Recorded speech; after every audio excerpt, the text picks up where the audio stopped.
ಇವತ್ತೊಂದು ಅನ್ನಾಹುತ ಒಂದು ಬ್ರೌನ್ಸಿ ಐಸ್ಲ್ಯಾಂಡ್ ಅಂತೇಳಿ ಒಂದು ಐಸ್ಲ್ಯಾಂಡ್ ಐತಿ. ಅದನ್ನ ಇವತ್ತು ನೋಡಕ್ಕೆ ಹೊಂಟೇನಿ, ಎಕ್ಸ್ಪ್ಲೋರ್ ಮಾಡಕ್ಕೆ. ಈಗ ಜಸ್ಟ್ ಟಿಕೆಟ್ ತೊಗೊಂಡು ಕುಂತೇನಿ. 12 ಗಂಟೆಗೆ ಐತಂತೆ, ಇನ್ನೊಂದು 20 ನಿಮಿಷ ಐತಿ ಅದು ಬರಕ್ಕೆ. ಇದೇ ನಾವು ಹೋಗ್ತಿರೋ ಬೋಟ್ ಬಂದು ನಿಂತೈತಿ. ಇದೆ ನೋಡ್ರಿ.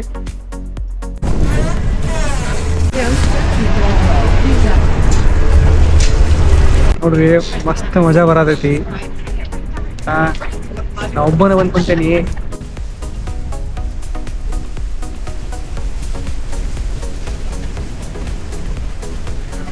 ಇಲ್ಲೇನಿದೆ ಹಾರ್ಬರ್ ಕಾಣತೈತಲ್ಲ ನಿಮ್ಗೆ, ಇದು ಒಂದು ನ್ಯಾಚುರಲ್ ಹಾರ್ಬರ್. ಸೊ ಅದ್ರ ಸಂಬಂಧನೇ ಎಲ್ಲ ಲಕ್ಸುರಿಯಸ್ ಶಿಪ್ಸ್ ಇಲ್ಲಿ ಬಂದು ನಿಲ್ತಾವೆ. ಬಿಸಿಲು ಮಸ್ತ್ ಐತಿ, ಬಟ್ ಗಾಳಿ ಅಂತೂ ಭಾಳ ಕೆಟ್ಟ ಬೇಸಾತೈತೆ. ಎಲ್ಲಿ ಹಾರೋಕ್ಕಿವೇನೋ ಅನ್ಸತೈತೆ, ಅಷ್ಟು ಗಾಳಿ ಇತ್ತು. ಇದೆ ನೋಡ್ರಿ ಅದು ಐಸ್ಲ್ಯಾಂಡ್ ನಾವು ಹೋಗಿರೋದೆ. ಅಲ್ಲಿ ಹೋಗಿ ಈಗ ಬೋಟ್ ಪಾರ್ಕ್ ಮಾಡಿ ಕೆಳಗಿಳಿದು ಹೋಗ್ಬೇಕು ನಾವು. ಇಂತೂ ಲಾಸ್ಟಿಗೆ ಬಂದು ಮುಟ್ಟಿದೆ ಐಸ್ಲ್ಯಾಂಡ್. ಒಳಗೆ ಕರ್ಕೊಂಡು ಹೋಗ್ಕೊಂಬರಿ, ಇಲ್ಲೇನೋ ಓಪನಿಂಗ್ ಅದೇ ಐತಿ.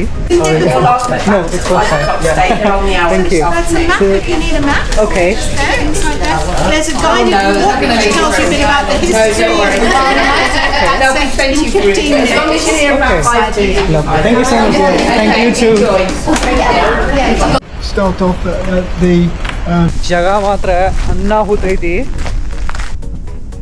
ಈ ಬ್ರೌನ್ಸಿ ಐಸ್ಲ್ಯಾಂಡ್ ಒಳಗನೆ ವರ್ಲ್ಡ್ ಒಳಗೆ first scouts and guides camp start ಆಗಿದ್ದಂತೆ. ಸೊ ಅದಕ್ಕೆ ಇದು ಭಾಳ ಫೇಮಸ್ ಐತಿ.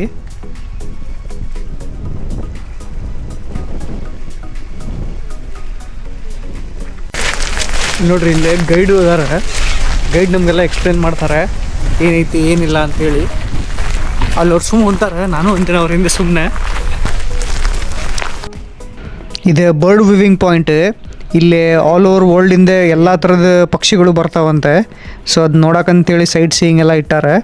ಇಲ್ಲೇನು ಅಳಿಲ್ ಕಾಣಿಸತೈತಲ್ಲ ನಿಮಗೆ, ಇದೇ ಅಳಿಲ್ ರೆಡ್ ಸ್ಕ್ವೇರ್ ಇಲ್ಲ, ಇದು ಫೇಮಸ್ ಇಲ್ಲಿ ಎಷ್ಟು ನೋಡಕ್ಕೆ ಸಿಗ್ತೈತಿ, ಬೇರೆ ಎಲ್ಲೂ ಸಿಗಂಗಿಲ್ಲಂತೆ. ಕಾಮ್ ಐತಿ ಪ್ಲೇಸ್.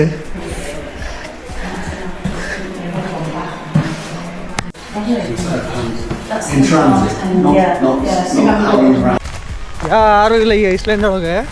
ಈ ಐಸ್ಲ್ಯಾಂಡ್ ಈ ನ್ಯಾಚುರಲ್ ಹಾರ್ಬರ್ ಒಳಗೆ ಫುಲ್ ಕಾಮೆಸ್ಟ್ ಐಸ್ಲ್ಯಾಂಡ್ ಅಂತೆ.